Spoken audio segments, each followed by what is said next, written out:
I did a lot of waiting. The excitement I'd felt turned to fear and finally to worry. Steve went to the back to take a nap, and I sat at the helm, watching panels that required no attention from me. I tried not to imagine getting my friends killed in a pointless and reckless exercise. I didn't know what I was doing, and if I did, I never would have done it. A rescue mission on a prison planet? It was pure lunacy. I still felt strange, too, like there were bugs crawling on my skin, like every sound was magnified 100-fold. I supposed being hyper-aware was the price you paid for being a criminal. Better to be overly sensitive, I told myself, than to be oblivious. I sat there, thinking about what we were doing, what we had done, and despite the confidence I'd felt when we left the station, I was suddenly full of dread. What we were attempting was foolish and reckless. Dr. Roop had said we could do it, but that didn't make it true.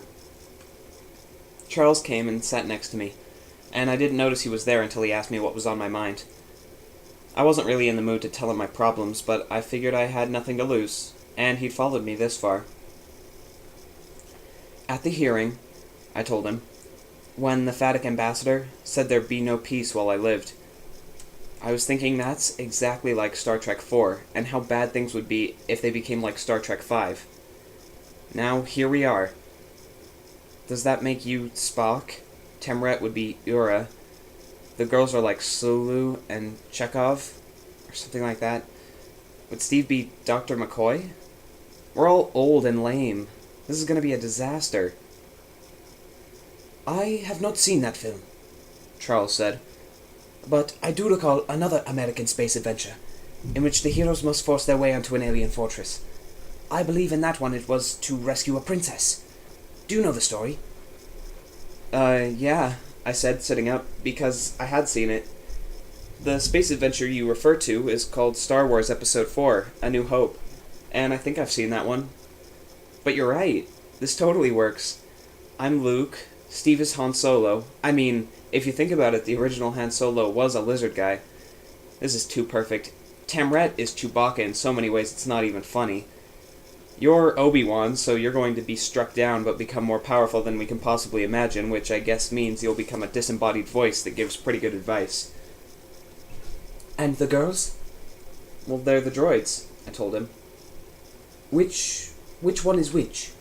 He asked. I shook my head. Charles, if you have to ask, you're not in the game. Talking to Charles really did cheer me up, but even if I could convince myself that our mission might succeed, I couldn't help but worry about why we were going on the mission in the first place. Why did my father look like Martian Manhunter? How had he ended up masquerading as a citizen of the Confederation? You look glum. Tamret came to sit next to me. Something's bothering you. I nodded. There were a lot of things bothering me, but one thing more than anything else. I didn't want to talk about it, though. It was hard stuff, and it brought me back to places that I really didn't want to go. And I was terrified that if I talked about it, I would cry, and I sure as heck didn't want to cry in front of her. But I cared about her, and she'd asked, so I owed it to her to tell her what was on my mind. It's about my father, I said. I mean, he obviously at some point learned about the Confederation and the wider galaxy. He ended up here. He wrote about it. I can understand that he wanted to be part of it, but he left us. He left me. And he left my mother. How can I forgive him for that? She took my hand and squeezed it. Oh, Zeke. He was a good dad, I said. We played together, he was funny and fun, and introduced me to all these things that I love. From the moment I met Dr. Roop, from then on, every time I saw something new, I would think, Dad would have loved this, or I wish Dad could have seen this. She gave my hand another squeeze. And I know that he loved my mom. I remember them together.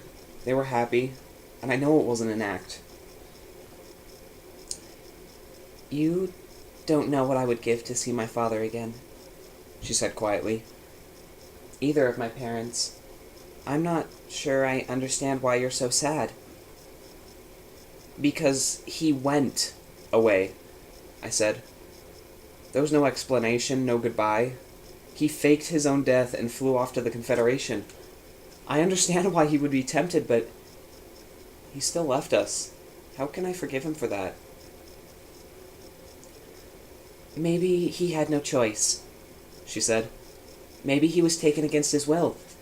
Maybe he understood about the danger Earth was in, about the threat of phatic annexation, and he decided that saving his planet was the best way to help his family. Whatever his reasons for leaving, he still made us think he was dead. She took my hand and put it to her soft cheek. I watched her looking at me with those big lavender eyes. Would you like to know what I think? She asked. I nodded. You don't know why he left, she said. And you don't know if he had any choice in leaving or if he was prevented from returning. But what you do know is that your father somehow created a new identity for himself in the Confederation, one that would pass all scrutiny. That meant he could have made any kind of life for himself that he wanted. But instead, he worked as a public servant. He got himself elected to one of the most important committees in the government. There are trillions of beings in the Confederation, and they voted for him to be on the selection committee. And when he was on that committee, he moved the members in directions they'd never gone before so that your planet would be among the new initiates. And then he risked everything he had accomplished and broke the law so that from all the people who might be a random member of the delegation, it would be his own son. I don't know whether he could have returned to you, Zeke, but I do know he went to incredible lengths to bring you to him. I couldn't speak for a long time. I sat there, swallowing and feeling the moisture in my eyes, but not daring to say anything. Then, when I felt like I could keep myself under control, I finally looked at her. You are without a doubt the most amazing girl in the history of girlkind. Oh, like you would know, she said, but the look on her face told me that however little I did know, it was good enough for her. He loves you, Zeke. From a distance of millions of miles away, it's as plain as day. Thanks, I whispered.